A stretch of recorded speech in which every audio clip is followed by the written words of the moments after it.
Wala nang nagawa ang Spanish authorities nang lusubin ng libo-libong Moroccan Muslims ang kanilang border sa Ceuta, Spain. Ayon sa ulat, ang nasabing illegal migration ay may pagpayag ng Moroccan government. Karamihan sa mga ito ay mga dating bilanggo na hustong gulang para pumasok sa pagsusundalo. Ganito rin ang sitwasyon sa siyudad ng Melilla kung saan kanya-kanyang paninira ang mga Maoris at ang iba ay nagnakaw pa sa mga establishmento. Bunsod ng panganib, agad na nagbarikada ang mga residente sa kani-kanilang mga bahay upang di makapasok ang mga migrante.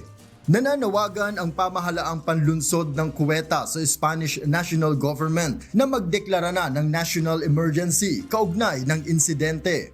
Sa kanyang pahayag, tiniyak ni Spanish Prime Minister Pedro Sanchez ang agarang pag-aksyon sa pangyayari bagamat nauna nitong sinabi na hindi pa kailangang magdeklara ng national emergency. Nangako ito kay Spanish President Juan Vivas Lara na nakikipag-ugnayan na siya sa Moroccan government upang agad na maibalik sa normal ang sitwasyon sa kanilang lugar at mapabalik ang mga illegal migrants sa Morocco. Makalipas ang ilang oras, nagsimula ng mag-ikot ang mga pulis at ang mga sundalo upang simulang ipunin ang mga migrante. Subalit ayon sa isang opisyal ng Spanish Civil Guard, hindi pa nila masabi kung ilan ang bilang dahil patuloy pa rin ang pagdating ng mga ito.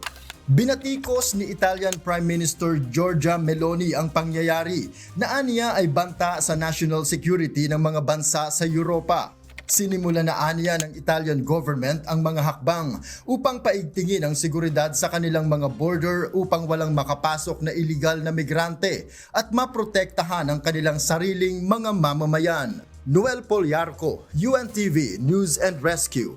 Diyos ang aming sandigan, serbisyo publiko ang aming pinahahalagahan.